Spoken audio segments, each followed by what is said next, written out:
Hello, everyone. Thank you so much for joining us. I think we're going to go ahead and get started soon. Um, I'll give a brief introduction. So my name is Alejandra Campillo. I am a rising sophomore here at Stanford University. I will likely be majoring in either public policy or economics. And although I am from Phoenix, Arizona, my family is from Hermosillo, Sonora. So I am Mexican. And I did live there for a bit. So yeah, shout out to all my Mexicans here that are joining us today. Super excited to get started and have an incredible conversation on the possible careers within public health, and especially in the context of Latin America. So essentially the plan for today is that I will first introduce our panelists, and then I'll open the conversation with a couple of questions that we've already prepared ourselves. So feel free to drop all your questions in the Q&A, and that feature is going to be in on the Zoom. And then also make sure to click on the language that you would like to interpret this webinar in, especially even if you do choose to participate in English. It is just to make sure that we're all clear and on the same page. Click on English or Spanish or Portuguese, so the language is up to you. So yeah, feel free to drop all your questions in the Q&A feature of the Zoom, and then once the questions start rolling in, we'll go ahead and open the floor. But I will be moderating throughout the conversation. I think we have a just great opportunity to learn so much about careers within public health between three very different people that have very distinct paths, and nonetheless we intersect in this context. So super excited. I think we're up for just an incredible conversation. So I'll go ahead and introduce our first panelist, who is João Abreu. He's the co-founder and executive director of Impulso, which is an organization which works to improve data collection and analysis of public health services in Brazil. He holds a master's degree in international development from Harvard University with experience at the Sao Paulo City Hall and Harvard Government Performance Lab. And then our second panelist is Dr. Jonatan Konfino, who is a medical doctor, holds master's degrees in clinical effectiveness, and is a PhD candidate in medicine at the University of Buenos Aires. He is a professor in health policy and management at George Washington University and also in public health at the Universidad Nacional Arturo Jauretche. He directs a certificate program on health equity between universities, is a senior Atlantic fellow on health equity, and currently the Secretary of Health at Quilmes Municipality in Buenos Aires, Argentina. And our third panelist is Lucero Hernández, who is a lawyer with 2 masters from Sorbonne University in Paris in public policy and public analysis.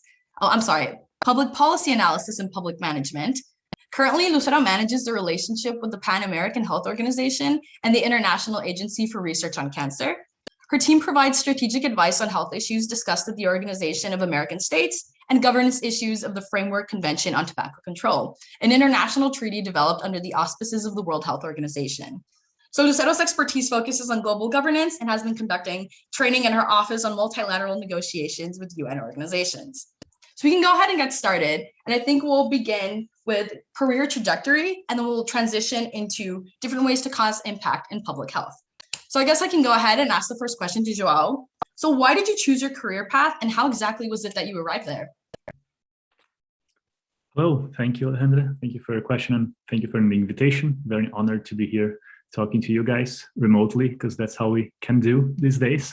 But yeah, just jumping in, I was born in Brazil, as you mentioned, and I actually think this heavily influenced why I ended where I am today in my career.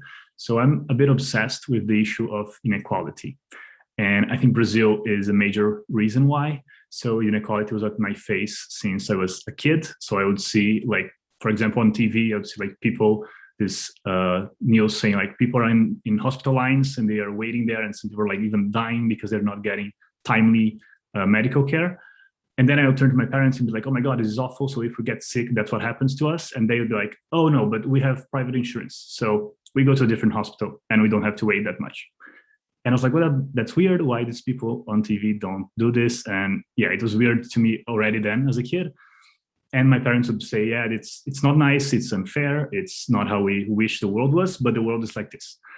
And this was very upsetting to me. And I was also lucky enough to visit other countries, even as a teenager, including like Europe, including pretty wealthy and reasonably equal countries.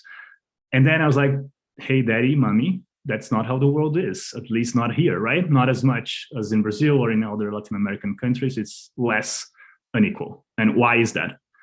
And they didn't know. And I realized that knowing why some countries are unequal, some are not, is actually a pretty big question, not an easy one. It's not my parents' fault that they didn't know.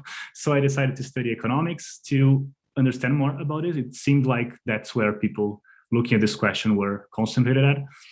And then I also joined a research project at university during my econ major that really made me get in touch with some pretty big public policies. And for example, we have a big cash transfer scheme in Brazil that actually managed to take millions of people out of poverty just in my lifetime, like in the past less than 30 years.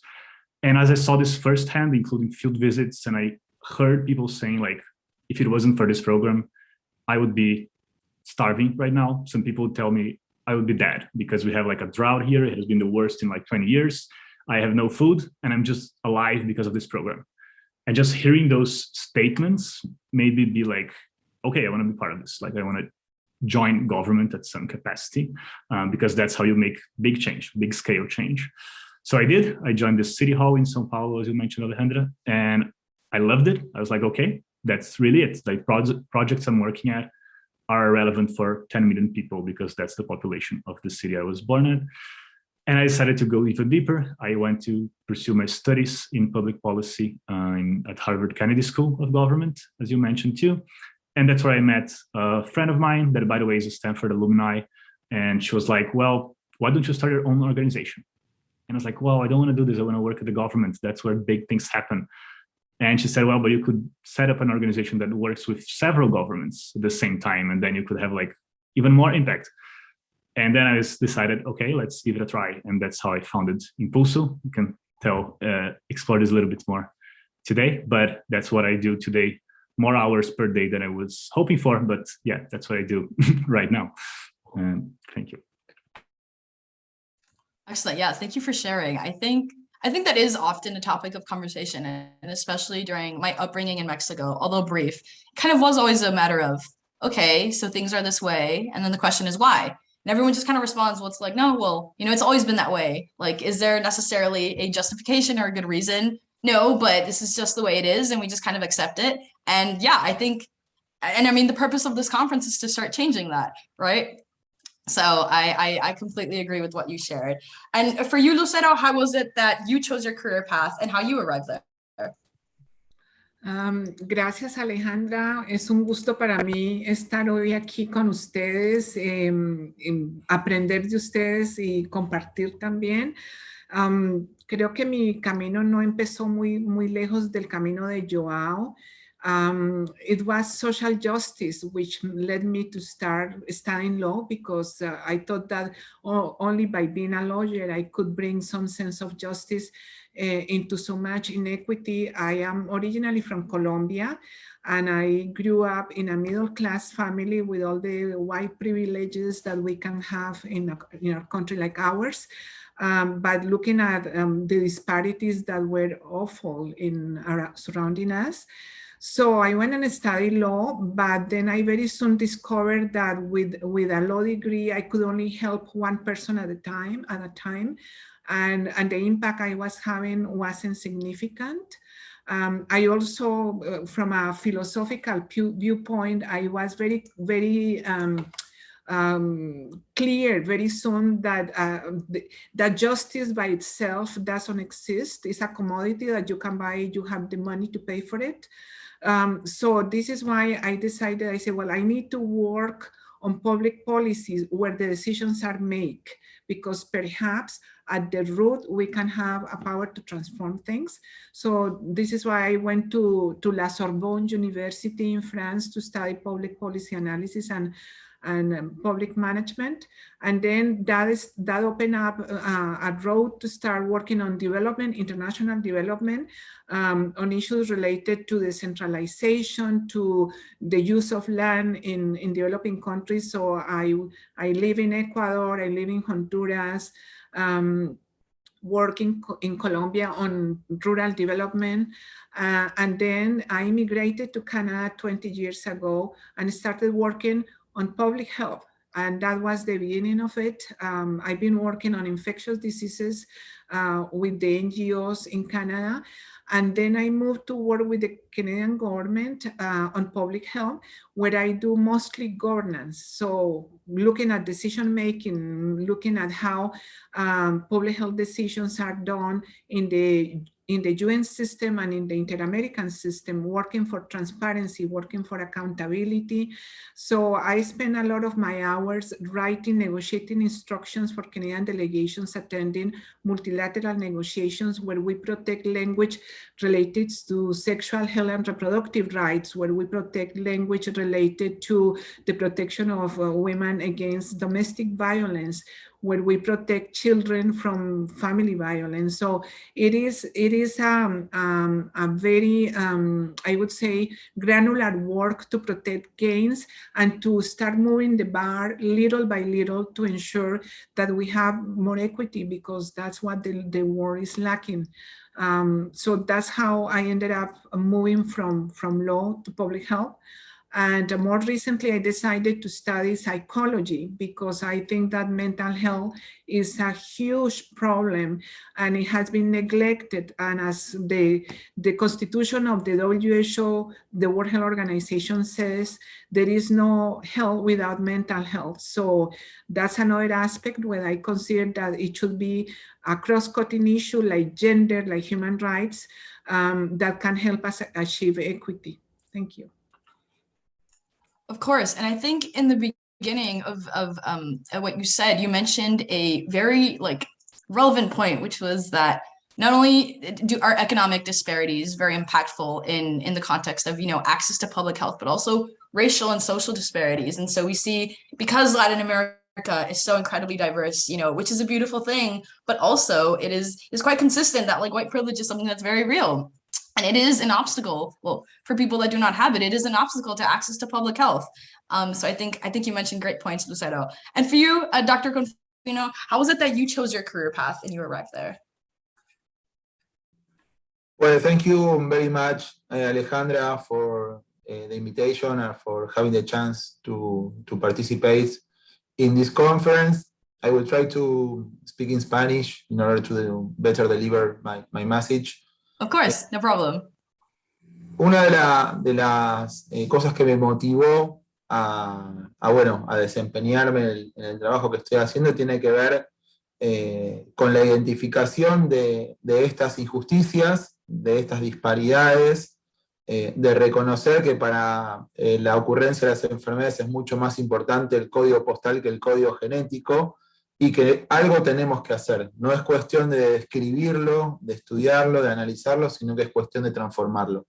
Y para esa transformación, desde ya, ser universitario, en el caso de Argentina, ustedes saben que tenemos orgullosamente una educación pública, no pagamos por los estudios universitarios, pero también sabemos que no todos acceden a la universidad, y ya de por sí ser universitario es un privilegio y también es un compromiso con el pueblo, ¿no? Que muchas veces banca y financia la educación universitaria. Entonces, frente a esa injusticia, creo que una de las cosas que más me movilizó, obviamente estudiar medicina, es el arte de curar, ayudar al prójimo, la solidaridad, la empatía, y de a poco empezar a involucrarme también y a interesarme mucho en la política en general, y unir estas dos cosas que son interesantes, ¿no?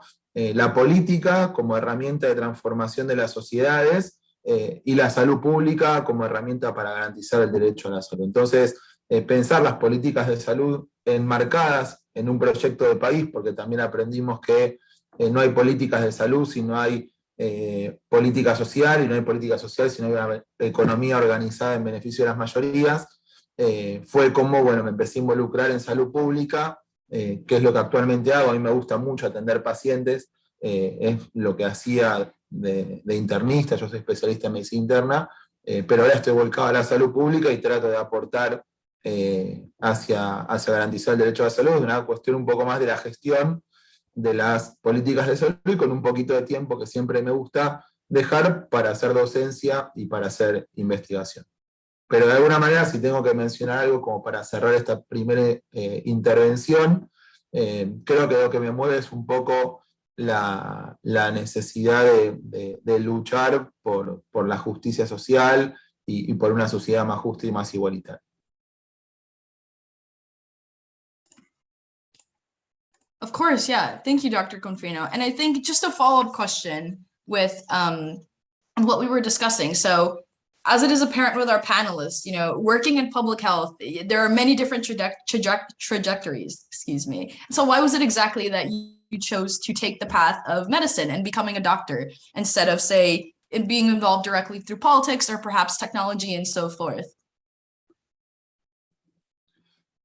Well, that's hard to know. I don't know exactly. No podría decirte muy bien por qué elegí medicina, pero bueno, me gustó mucho. De a poquito, cuando era adolescente, me fui entusiasmando con las cosas del cuerpo, de la prevención, de la promoción de la salud también, ¿no? Recordemos que también la medicina es promoción de la salud y es evitar que la gente se enferme. Y eso fue lo que me acercó, quizás también porque entendí en ese momento que la mejor forma que podía contribuir desde la medicina, pero que también es muy destacable, muy valorable, pensar la salud pública con todo el equipo de salud, digamos. Si no hay una enfermera, no tenemos una persona que reciba a las personas, un psicólogo, un kinesiólogo, una trabajadora social, el médico solo no puede hacer nada. Y si no tenemos una persona en el hospital o en el centro de salud que se encargue de la limpieza del lugar, del mantenimiento, el médico tampoco puede atender. Entonces me parece que también es importante cuando uno habla de políticas de salud, pensar en el equipo de salud, ¿no? Muchas veces, injustamente, es como que se pone la atención y las luces sobre el médico, pero nunca olvidemos que somos una parte más, del equipo de salud.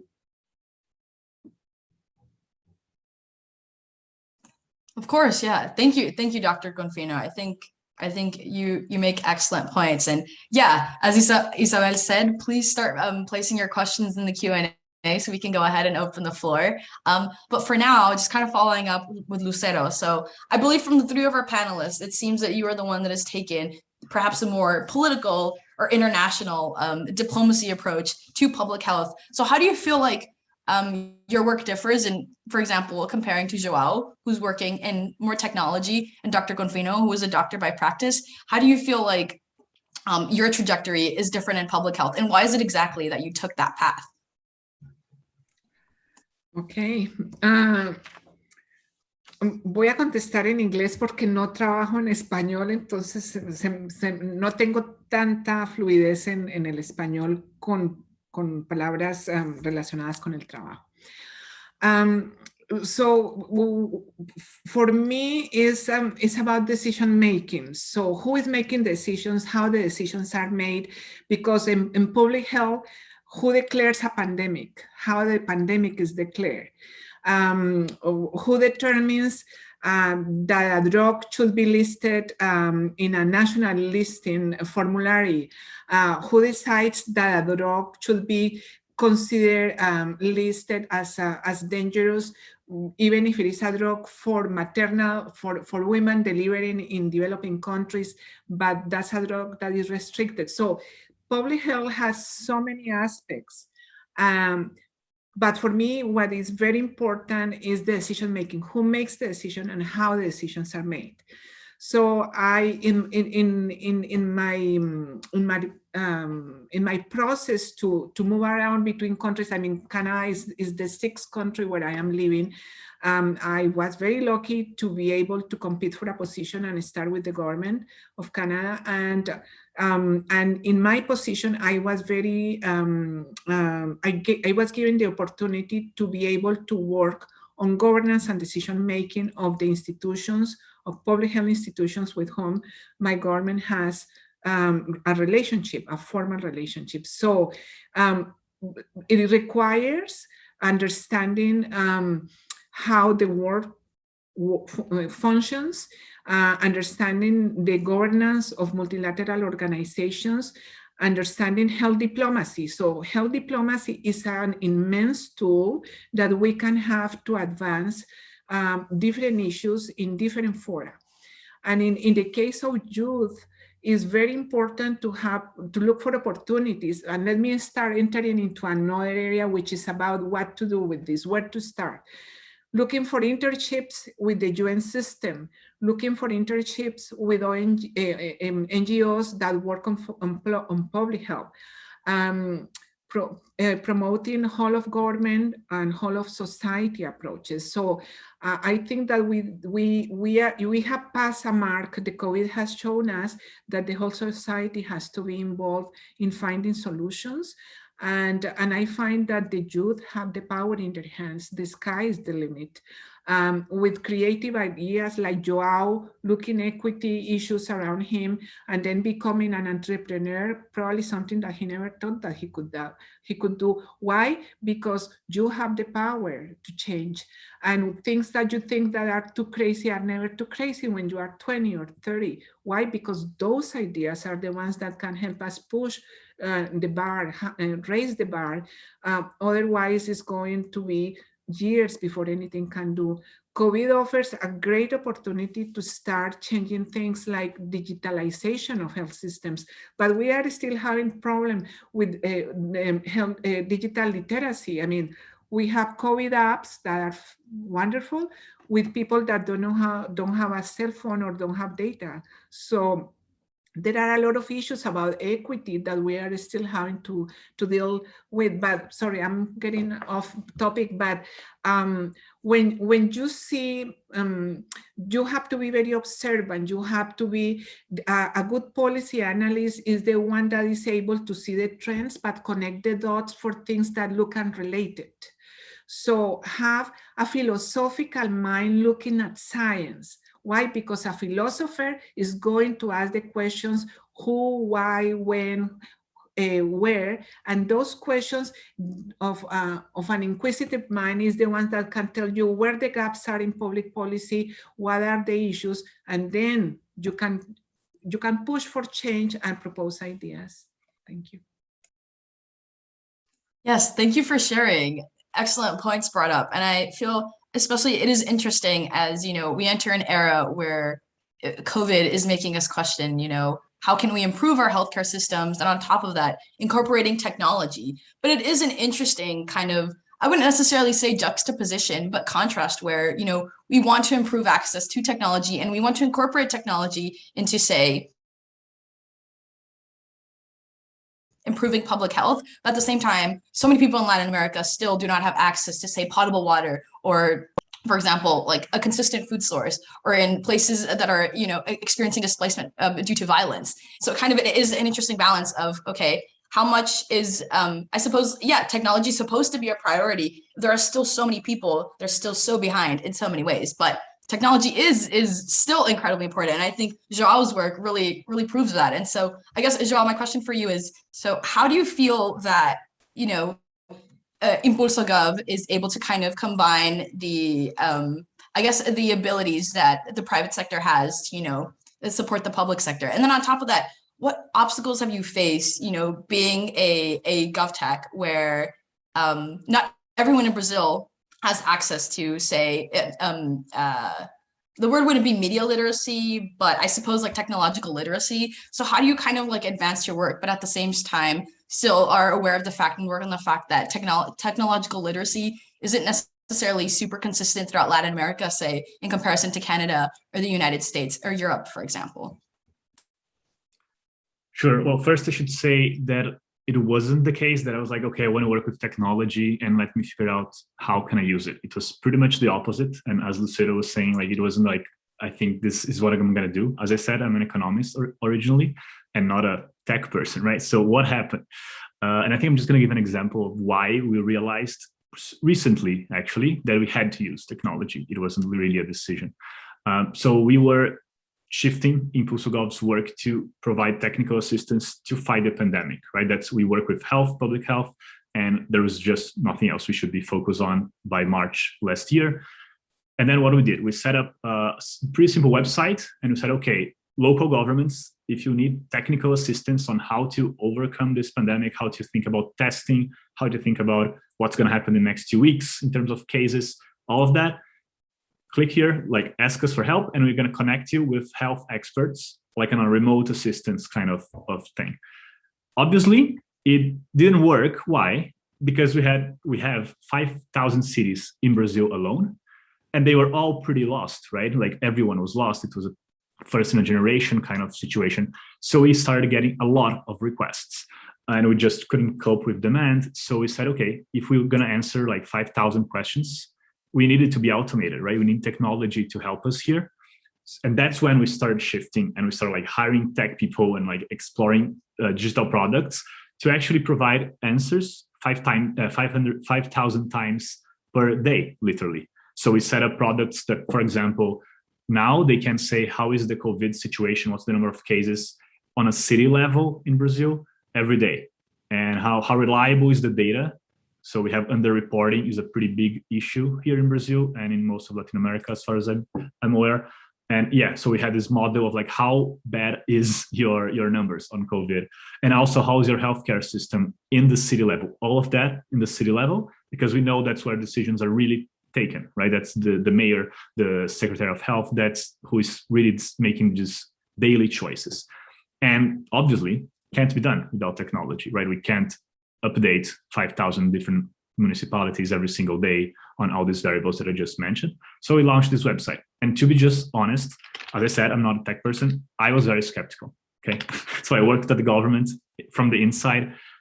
As Lucero was saying, I had a lot of questions. I was like, are people going to understand this data? Like, is this really going to help compared to like a call or a Zoom call, right? That we know it's going to work because it's just like humans talking to each other on technical stuff. But surprisingly to me, it really worked. It was we had over 300,000 visits on this website alone, just this one that I mentioned. And most importantly, the number that we really care about is half of those visits were public employees.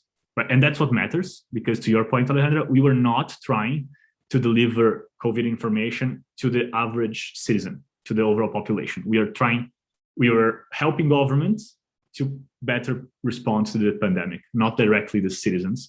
And it was a pretty big surprise, and I was very happy to realize that it was actually working. And we put a lot of effort, so Lucero's point is really key. We spent a lot of time thinking on how to display this data, how to convey this information in a way that everyone in the government can understand, be it like the mayor of São Paulo, that is a 10 million people city with a lot of great technical staff, statisticians, mathematicians, and also a 10,000 people small town in the countryside, right? We want everyone to know what to do, to know if they need extra hospital beds or if they can actually start thinking about reopening bars and reopening restaurants. So we spent most of the time, I would say, not on the underlying models, on forecasting fancy stuff. We actually had good science behind, but we spent 90% of the time thinking, how can we make it this action-oriented? How can we make decision-making really work with technology? And again, we still have inequality issues, right? We still have towns in Brazil, not only people, but whole towns where internet access is a problem. In the Amazon region, for example, we had governments that would reach us saying like, your website is not running. And we would check and it's running. And they're like, oh yeah, we have no power for like 2 days. That's what's going on. We don't know how to solve this. This is pretty hard. And this leads me to your last question, right? What's the obstacles? What's the limits? To be honest, we still need politics. Like technology is not replacing government. That's not what we are trying to do. And it's also not replacing good politics. So we need, at a very basic level, we should have internet access for every city hall. I mean, I think that's pretty needed. Before we even talk about every Brazilian, every Latin American, every government should have it at least, right? And as you all saw to some extent, I imagine, we also had a lot of challenges in Brazil with politics, with how we were talking about the pandemic at the national level. And this was also a huge obstacle and a huge limitation of our work. We could deliver all the data in the world in the best way in the world, but still, if you are asking questions like, is this really serious? This is just a flu, then it really makes it very hard, like for everyone to just face this challenge. So I guess that's the major limitation. We usually say here at Impulso that most of our work would be useless if we had a super prepared federal government. Because, I mean, look what I just said, right? We set up a website with city level information on the COVID. Seems like something that the federal government should be interested in doing, but that's, at least for now, not what we were seeing here in Brazil. So definitely that's a limitation. We cannot do it all with just technology or data. Of course, yeah, I think, and it is an obstacle, you know, and there's only so much that you can do as your own organization before, you know, without the federal government supporting those decisions. It is a challenge, however, and also just the fact that I think age disparities in technological literacy as well. So many of our politicians are just older people that did not grow up with access to the internet and technology in the way that we did. And so sort of finding the balance between the two in technology, I think, is very important, but that's correct. It's not a replacement. And I think it's evident in even our panelists today, you know, you need within public health, and in order to make effective change in public health, you really do need everything combined: technology, you know, politics, the actual, you know, medical side itself, which is, you know, the science, also very important. I think is and it's balanced, and it's a really hard, it's a fascinating subject because you can analyze it from so many perspectives, but there are also just like so many factors that really change and are influential, and, you know, everyone needs to be working together. So yeah, great conversation. I think we can go ahead and open up to the floor, and we can get started with Nelson, who says congratulations from Honduras. So hello, Nelson. So his question is, so how do you evaluate the equity of health systems in the face of the COVID pandemic and its relationship with the incorrect decisions of the governments of Latin American countries? And I think to just kind of like follow up on that, I am curious, how do you feel like your work has changed now that COVID has hit and that we've really been able to see, you know, a lot of major mistakes made by our federal governments? And we can go ahead and get started with Lucero, if that's all right. Gracias, Alejandra. Well, I've been working on international health for 21 years. And I used to know that multilateral relations were important, bilateral relations were important, but more now than ever, it is important to work together because, I mean, it is very clear that if everybody is not safe, nobody is going to be safe, particularly with infectious diseases like COVID. So it has given us a sense of belonging. We really belong, a sense of urgency for equity, a sense of the need for solidarity, ensuring that vulnerable populations are attended in their needs to ensure that they are covered, and also ensuring that we take into account the voices of different sectors of society and bring into fruition solutions in which everybody has a role to play, because we cannot do this. I mean, different sectors cannot do this alone. It has to be a collective effort. Thank you. Of course. And I think following up with Dr. Konfino, how do you think health systems and equity in health systems has changed within the pandemic, and you know, due to some of the poor government decisions made during the pandemic? And if you would be able to share some information specific to Argentina, that'd be great to hear in terms of how Argentina has managed the pandemic and how you feel that has impacted your work. Okay, thank you, Alejandra. A mí me parece que la pandemia ha profundizado muchas de las desigualdades que hay en el mundo. Creo que ha habido una carrera desigual que yo lo llamo algo así como nacionalismo epidemiológico, ¿no? Donde los países ricos se abastecieron en muchos casos del doble de dosis de las que necesitaban, hasta llegar al absurdo de tener hoy oferta de vacunación en las playas a turistas, cuando hay países que ni siquiera están pudiendo vacunar a sus viejos, ¿no? Y como dijo Lucero recién, si nosotros no entendemos que frente a esta pandemia nadie se salva solo y no hay lugar para el egoísmo, porque por más que yo compre el doble de dosis para mi población, si el país de al lado o el país del continente de al lado no están adecuadamente inmunizados, permanentemente vamos a tener nuevas variantes. La variante Delta, la variante Gamma y todas las variantes que van a seguir apareciendo. Entonces, me parece que hemos sido testigos de un enorme fracaso de la Organización Mundial de la Salud, del sistema multilateral mundial, lo digo en términos generales, pero particularmente frente a la salud, porque de alguna manera se ven las grandes diferencias en cuanto al acceso a las vacunas, que son de alguna manera un componente importante del fin de la pandemia, y la disparidad entre el norte y el sur es enorme, digamos, ¿no? Entonces creo que esta es una primera reflexión desde lo global.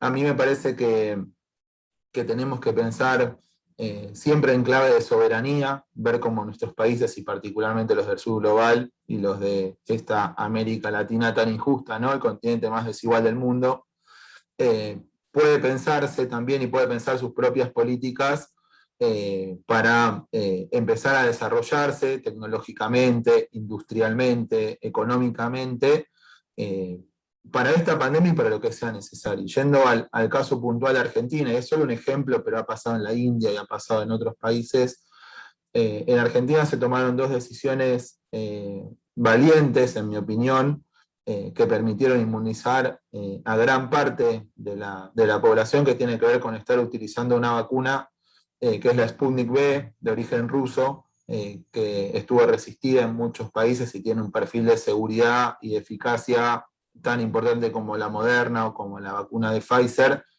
y creo que nuestro presidente y nuestra vicepresidenta han tenido la capacidad de ser pragmáticos en eso y correrse de una lógica geopolítica o de especulación política para ver si uno queda mejor, como un revival de la Guerra Fría, ¿no? Digamos, si uno es más amigo de Estados Unidos, es más amigo de Rusia. Me parece que lo importante acá era acceder lo más rápido posible a las vacunas. Eso nos permitió inmunizar a gran parte de la población en un corto tiempo, y sumar dos hechos que me parece que son importantes. Uno, que hemos tenido la capacidad de hacer transferencia tecnológica y estar hoy produciendo la vacuna Sputnik en la Argentina, con la perspectiva de también poder exportarla a otros países hermanos de América del Sur particularmente.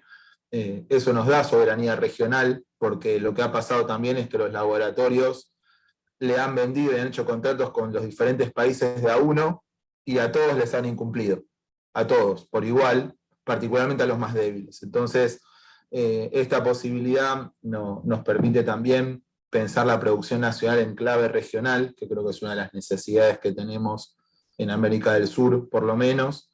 Y por otro lado, también hacemos el componente activo de la vacuna de AstraZeneca en conjunto con México, y eso también nos da la posibilidad de que, por estar fabricando el componente activo acá en la Argentina de la vacuna de Oxford y AstraZeneca, también tenemos mayor ventaja, si se quiere, en el acceso. Entonces me parece que no sé si es a través de la liberación de las patentes, si es a través de acuerdos multilaterales en serio que garanticen el acceso a las vacunas en los países del sur, y desarrollando tecnología, porque si no siempre vamos a terminar dependiendo de lo que nos den los países ricos. Digamos, si Argentina recibió 3,5 millones de dosis por donación de Estados Unidos, del presidente Biden, de la vacuna Moderna, y estamos más que agradecidos porque todas las vacunas vienen bien, pero me parece que tenemos que cambiar la cabeza y cambiar el formato, porque no podemos sostener un sistema que viva de la caridad, de los regalos que le sobran a los países del norte, sino que tenga una perspectiva de derecho. Y me parece que eso es parte de lo que nos deja la pandemia. Y chusmeando recién las preguntas, había una estudiante, una compañera, que preguntaba cómo pueden aportar desde el pregrado sin tener que esperar a recibirse.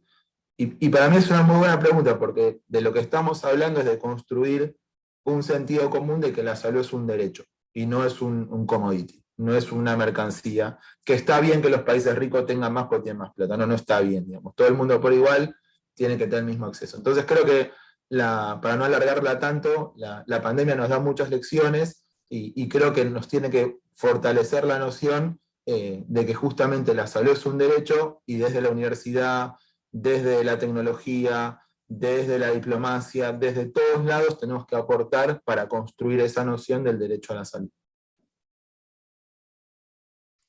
Of course, I completely agree. And I think it is so essential to build up the structures and systems that we already have present in Latin America, instead of having to create a system of dependency, because Latin America has the people. We have the educated individuals. We have the young people. We have the students. We have the universities. And I do think that there is a great capacity to, moving forward, hopefully post-COVID, once that time comes, we can build up on our own systems and then possibly in the future support other developing nations. I think that is so essential. And actually, a question for João: how do you feel? So post-COVID, how do you feel public health will change in Brazil, and specifically the way that you can make an impact in public health? So in your case, doing it through technology, but I don't know, do you foresee any changes in Impulso Gov's approach to public health once we enter a hopefully soon post-pandemic era?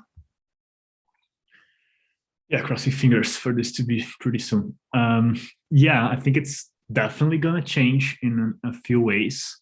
I'm always trying to see the half full cup, right? So let's start with the good stuff. I think it's gonna be, and it's already actually pretty more data heavy than it used to be. And I think that's pretty good, because at least in Brazil, we have a challenge that is most people working with health are all health professionals, and they have a pretty solid understanding of how to tackle individual health issues, but they are not trained to think about the system level, right? So if you're trained to how to heal a human, one individual, you're not trained to heal a city. And this is something we see at our work every single day, because we have this culture of like, oh, you should just keep moving up the ladder until you became like Secretary of Health, right? Which is weird, because that's a pretty different thing. That's not the same job. It's not the same job, a bit harder. It's just different. So usually you don't have data-oriented people in these positions, and not even surrounded by people that are, because I'm not saying that everyone needs to be super data heavy, but you need to have someone, right, if you're in a government. And I think this is changing, right? So just for example, every single person now knows what is a moving average. They know what is a forecasting model. And I don't think we could have come up with anything but a pandemic to make this work in like 16 months. So that's good. And we are already seeing this happening at Impulso. So before the pandemic, we would be like knocking on government's doors and be like, let us help you use your data better, right? You have a lot of data. You should be using a better use of this data to target the most vulnerable and so on. And they would be like, yeah, I'm not sure. Let's see, it's hard. And now it's the other way around. They're like, oh my God, I have all this data and I need your help. Like they are reaching us to get help on data grounds, which is great. And I also see a pretty strong move towards being more tech heavy too, right? And Lucero mentioned her work with infectious disease. We have a big problem with infectious disease in Brazil beyond COVID. We always did. And we don't have anything like an early warning system for dengue, for chikungunya, for Zika. And this is like inexcusable. My understanding is like, we just should have it. We have the data and we clearly have the technology. That's not that much rocket science. We can definitely use more technology to deliver better health for our citizens without increasing the costs. And this is important because Brazil and most Latin American countries are not in a comfortable fiscal position. So they're not willing to like double the budget that goes into health, but we can do more with the same budget. I'm pretty convinced about this. And the last one is more on the political side. I started saying how we have people with private insurance and people that don't have private insurance in Brazil and how hugely unequal this is. That said, I think now everyone pretty much agrees that public health is everyone's health and it's everyone's problem, right? So when things gets really bad, like a pandemic, you just need the public health system to work. And no one is safe. You just can't get your vaccine in the private sector. You can't get the economy back on track if you don't have the health under control, and that's a government job. So I think everyone now pretty much agrees that it's on everyone's interest, regardless of your income level, of if you have private insurance or not. We should all be working together to make the public health system work very well, because when it doesn't, it's bad for everyone. No one is safe.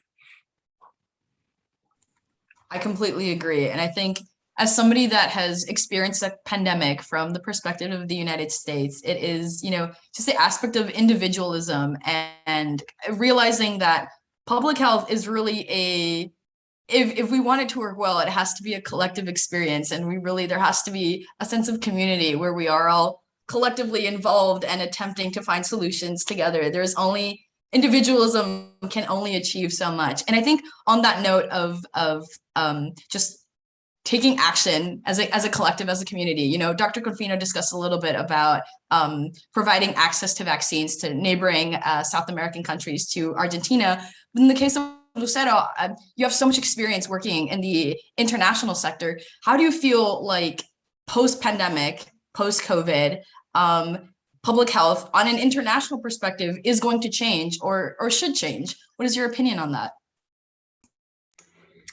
Well, I want to take the conversation back to career progression for youth. Yes, so what is that youth want to do? How they are perceiving this experience? Because this, I mean, a pandemic like this is something that it hasn't happened in 100 years. So what is the impact in the thinking of youth about their present, their future, their role in society? And now we know the linkages not only between the pandemic, but with climate change, with all the events that we are having right now around the world, between the fires, the flooding. So the real question is, how do youth are looking at what is happening? What is that? How is this impacting their view and their vision? How is this going to transform their mentality in terms of becoming more active? Doesn't necessarily mean through advocacy, but it could be by advancing ideas that are creative, that are thought outside the box, the traditional box, by organizing events like this one, where you bring the voices of so many to be able to hear them and to form your own perspective, by asking the hard questions about decision-making, governance. I think that you'd have a power that is significant in terms of raising concerns, in convening. They have a convening power. They have the power to push the bar outside of the traditional limits.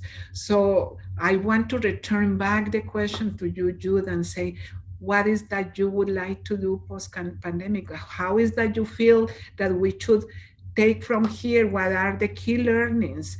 And we will be processing this for years, but the most important thing is to make sure that this has a transformative effect, that your life would never be the same. So that probably would be my response.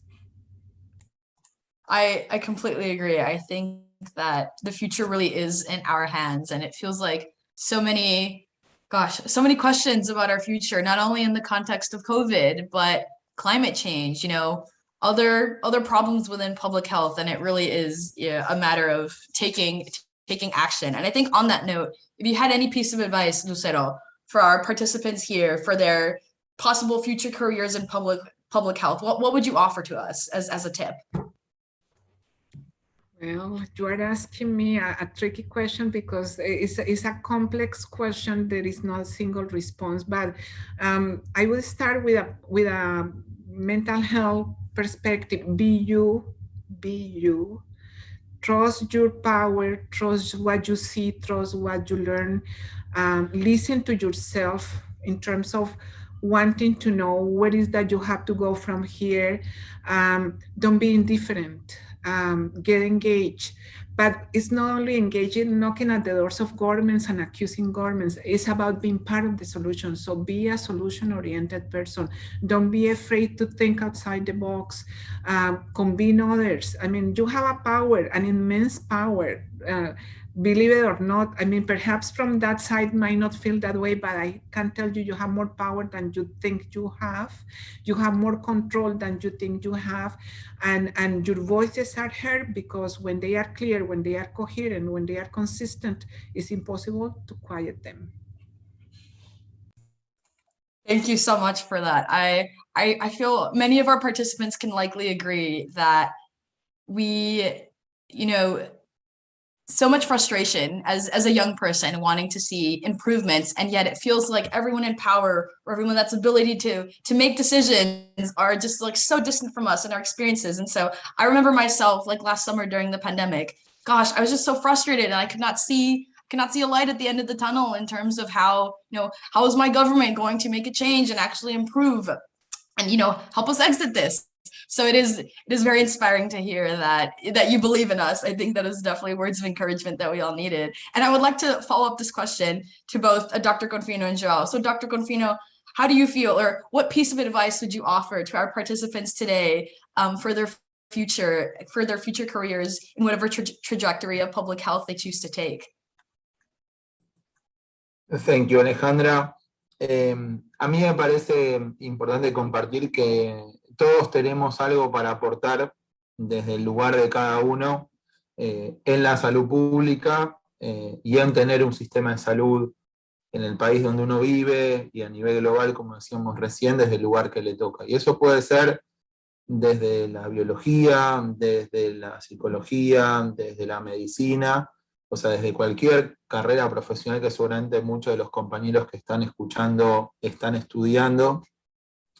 Pero no pensar que solamente eso se transforma desde adentro del sistema de salud, sino que también eso se transforma desde la construcción de este sentido común de derecho, y para eso tenemos que apoyarnos también en la universidad, en los medios de comunicación, en los colegios de profesionales, en las conferencias como esta. Me parece que tenemos que poner todas las cartas sobre la mesa, no pensar que solo vamos a hacer salud pública desde el área de salud, sino también que los economistas tengan perspectiva de que la salud es un derecho y no es un gasto, porque después nos tenemos que ir a pelear con los economistas para que nos den más presupuesto.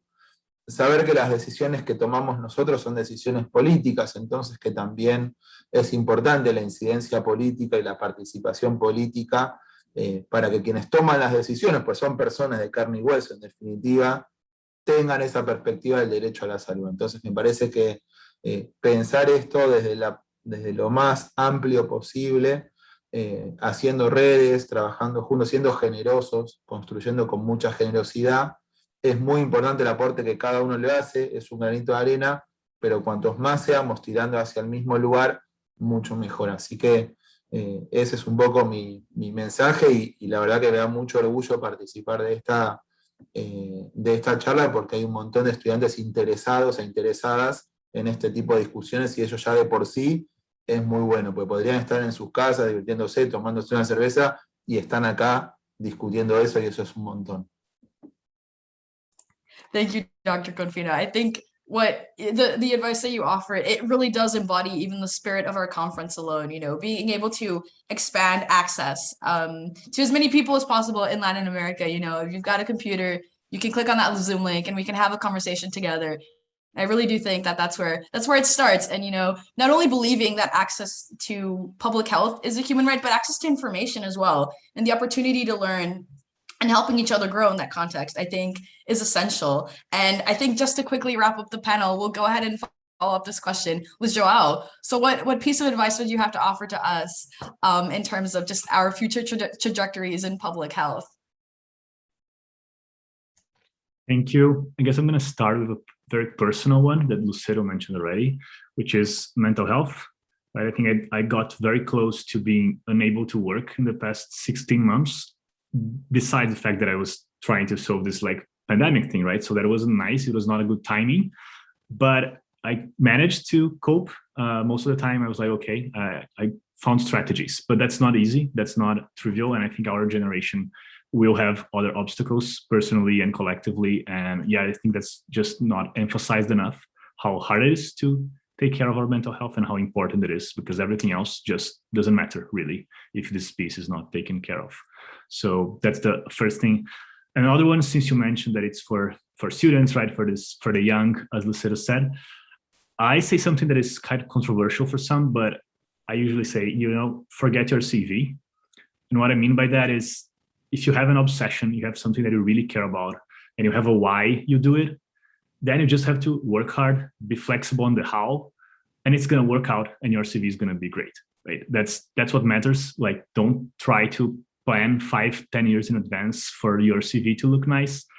And I was thinking about this before the pandemic, but now it's a easier case to make, right? Plans change. Things can change pretty dramatically, and you probably shouldn't stick to too much in a 5-year plan because it's really dangerous. So yeah, if you're doing what you like and if you think there's a purpose on what you're doing, it's going to work out. And finally, I think we do have 2 tools to use as we try to find out what's the answer to Lucero's question, what do we want to do and how. I guess we have 2 tools that we shouldn't ignore. One is new and the other one is old. The old one is government. As I said in the beginning, I think anywhere in the world, government is big. Government means big scale impact. So we shouldn't give up on government. And the new one is technology. We have technologies at our disposal today that we couldn't dream of 20 years ago. And we should make use of it because it's those 2 tools, government and technology, give us the power to have high impact on a big scale. I really like Lucero's point of you might not realize, but you have a lot of power. I love it. And I think we can just end with this reminder. We do have a lot of power, so let's use it. Thank you. I completely agree. And I think especially your advice on just forgetting the CV and instead, following what you're passionate in is so important. And we often forget, but then we realize that life can change in an instant. And so might as well pursue your dreams, even if they feel very distant and far and all the solutions feel a little bit hard to find. You can definitely get there. Oh gosh, this has been an incredible conversation. Dr. Konfino, Lucero, João, thank you so much for taking the time to talk to us. I hope that all the participants today have, likely discovered something new about public health, careers in public health, or perhaps something about themselves and the career that they want to take in the future. It has been a great opportunity to be able to host this, and I learned so much. Absolute pleasure. The highlight of my weekend by far. So we'll go ahead and wrap that up. Thank you so much to everyone who participated and provided lots of questions and was engaging in the chat. I think we really created an incredible conversation. And so I will go ahead and wrap up on my end, and we'll be hearing from other people on the organizing team, which will give you guys a follow-up for the next panel or the next event that is happening in today's conference. Everybody, thank you so much once again, and I hope you have a lovely rest of your Saturday, wherever it is that you are in the world. Thank you. Thank you.